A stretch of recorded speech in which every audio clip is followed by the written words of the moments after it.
তো ভাই একটা মুভির ট্রেলার এসেছে, রাজকুমার রাও আর ওয়ামিকা গিব্বি স্টারার ভুলচুক মাপ।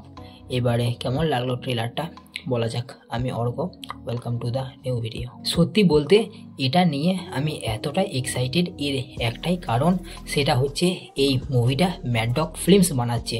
আর ম্যাড ডগ ফিল্মস যে আজকাল এমন সুন্দর সুন্দর মুভি বানাচ্ছে তা তো আমরা দেখতেই পাচ্ছি। যে এই হালেই যে কটা মুভি ছিল, স্ত্রী 2, ছাওয়া, স্কাই ফোর্স, এগুলো সবই সেরা এন্টারটেইনিং ছিল। আবার এতে রাজকুমার রাও আছে, তারপর এটা একটা কমেডি মুভি হতে চলেছে। আর রাজকুমার রাওকে যে একটা কমেডি মুভিতে ঠিক কতটা মানায় সেটা তো আমরা এর আগের মুভিগুলোতেই দেখতে পেয়েছি, যেমন স্ত্রী 1, তারপর স্ত্রী 2 আছে। এছাড়াও সাথে ফিমেল লিড রোলে ওয়ামিকা গিব্বিও থাকতে চলেছে।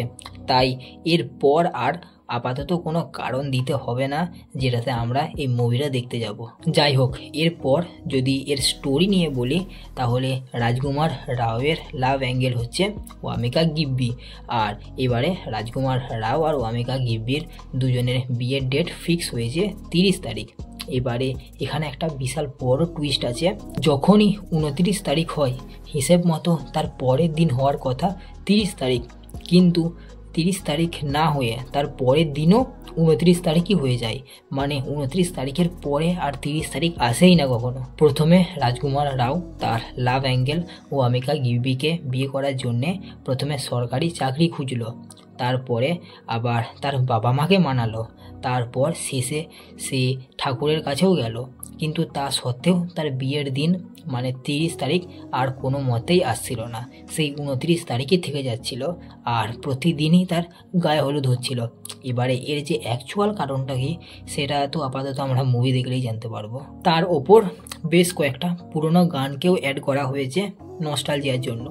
এবারে শুধু দেখার বিষয় যে মুভিটা চলে কীরকম, কারণ মুভির কনসেপ্টটা যেরকম, যে একটা দিনই বারবার ঘুরে আসছে, পুরো নতুন কনসেপ্ট, পুরো ফ্রেশ কনসেপ্ট দারুণ। এবারে শুধুমাত্র মেকার্সরা কীভাবে মুভিটা প্রেজেন্ট করে সেটা দেখার বিষয়। আর আমাদের বিয়ের এমনিই 3-4 দিনের একটা অনুষ্ঠান হয়, আর সেই 3-4 দিনের অনুষ্ঠানের মধ্যে ঝামেলা হয়। এবারে সেই ঝামেলাটাই যদি মেকার্সরা পুরো পারফেক্টভাবে মুভিতে ইউজ করতে পারে বা প্রেজেন্ট করতে পারে, তাহলেই আপাতত মুভিটা চলবে বলে মনে হয়। কারণ যেহেতু এটা একটা মাস মুভি নয়, তাই এই মুভিটা অবশ্যই রিলেটেবল হতে হবে। রিলেটেবল না হলে মুভিটা চলবে না বলেই মনে হয়। এবারে দেখাই যাক, মুভিটা আগে আসুক। তো আগে মুভিটা আসুক, তারপর বাকি কথা বলা যাবে। বাকি মুভি আসছে 9ই মে, তো তখন বাকি কথা হবে। তো আবার দেখা হচ্ছে নেক্সট ভিডিওতে। বাই, সাবস্ক্রাইবটা করে দাও।